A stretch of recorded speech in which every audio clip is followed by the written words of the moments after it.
Georgia, Georgia,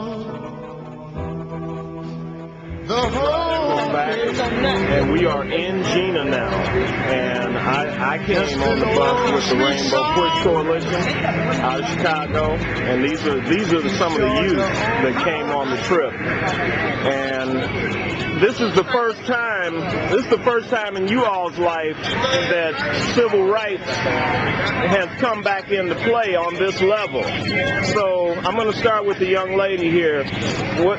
What's your feelings about this whole Jena 6 piece, and why did you choose to come? I choose to come because it's just racism, you know. I mean, why do we have to actually sit up under a tree, and why are we getting arrested? If it would have been just two white kids fighting, do you think it would have been them getting arrested?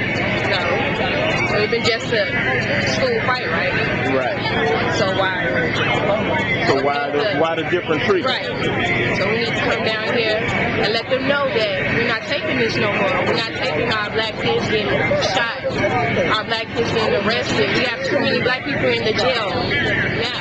We're not taking it anymore. We're letting them know that we're not going to let this slide. That has to be dealt with. Okay, so you brothers stand right behind her. Is that true? Yeah. And why are you all here? Same reasons? Okay. Part of history right now. This is our history month right here. February. Y'all taking part in history? Right. Yeah. This is history for me right here. All right. So I can show my children, get my children to tell history. Well, we got to keep the legacy alive. Right. Yeah, and we can't forget this. Yeah, because it seems like there's been some forgetting going on since the 60s. And maybe this is the wake-up call that we need. All right, well, I thank y'all. We gotta take our kids back. That's right. Where y'all from? Shreveport, how old are you? 17? How old are you? 15? So now this is like civil rights for the next generation. In other words, there haven't been nothing like this in probably 30 years. So how do y'all feel about being here?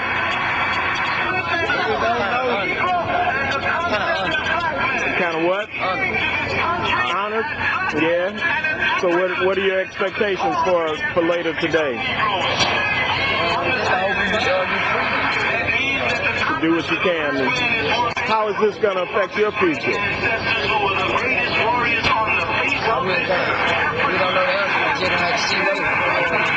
Well, I'm here in Jena, and I just happen to be walking back to the bus with Jamil here, who came from Chicago with me. And this is Sandra, who actually lives in Jena, and I'm trying to get where I can get your face a little better, so we might have to stop. But okay. Actually, that's the long road that we're looking at to the field where the rally's going to take place. And Sandra, so how's the atmosphere here in Jena for those of you that live here? Well, it is like kind of up and down. I mean, you know, like you got some that don't like what's going on and they think it's crazy, and you got some that's okay with it, that support us. Okay, and by some you mean both black and white? Both black and white. So even with the what I see from the outside is this being a blatant injustice, there are actually black people in Jena who are still on the fence or still afraid, or what do you think it is? I wouldn't necessarily say the blacks are afraid. Okay. Because, I mean, you know, this is a good thing that's happening because, you know, they've been doing this to us for a while. This been going on for a while. You know, all the black, I mean, not just the kids, grown people get in trouble.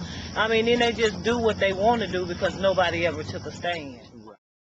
Right. And it's making the whites mad because they know we have rights too. I mean, so now we got somebody to help us fight for our rights.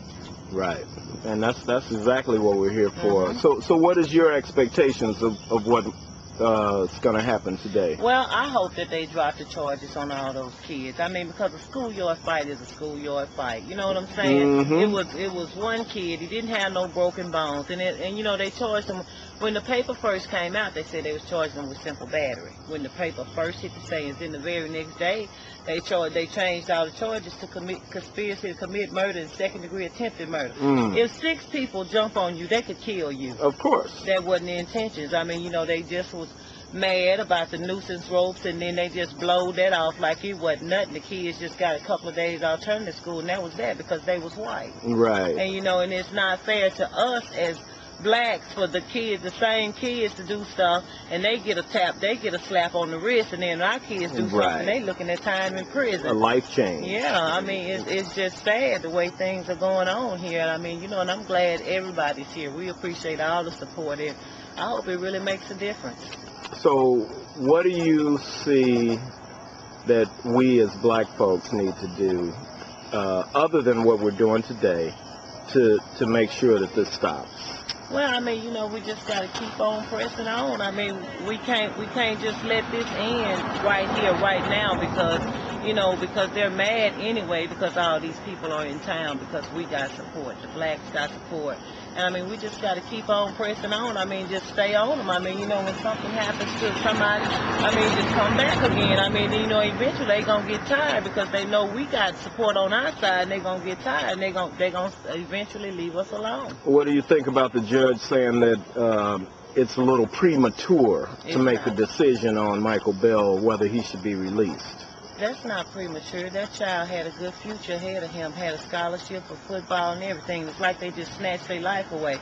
And then when all this stuff got started with the nuisance, the DA called a meeting at the high school auditorium and directed his comments straight to the black kids, telling them that they need to be quiet about this so he could take their life away with the stroke of a pen. And then he actually followed up on it. Yeah, that's what he did.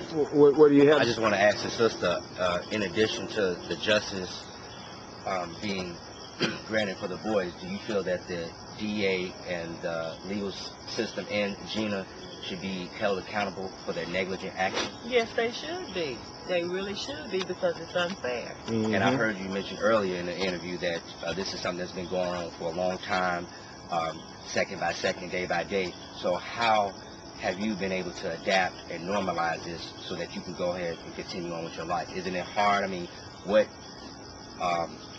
actions, or should I say, what measures do you take to normalize these horrific injustices? I mean, you pretty much like, you know, you're just pretty much trying to walk on eggshells, trying to keep yourself out of trouble, because when you get in trouble here, it's hard to get out. I mean, just something as simple as a fight. If it's blacks against black, oh, it's simple. You can get right on out of jail. But if it's black against white, the white person going to get the simple charge, and the black person, they're going to get the stiffer charge. So it's just not fair. It's not fair at all. But and now, justice, we can't have that's right. And have some of the same types of things. Well, I guess I should say like this. Do you know specifically of adults who have gone through similar things here in Jena? Yeah.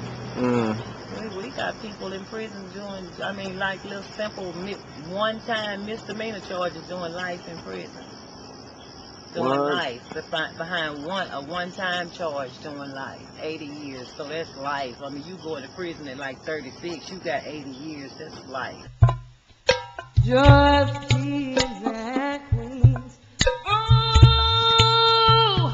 there are moments of weakness where I don't feel so strong.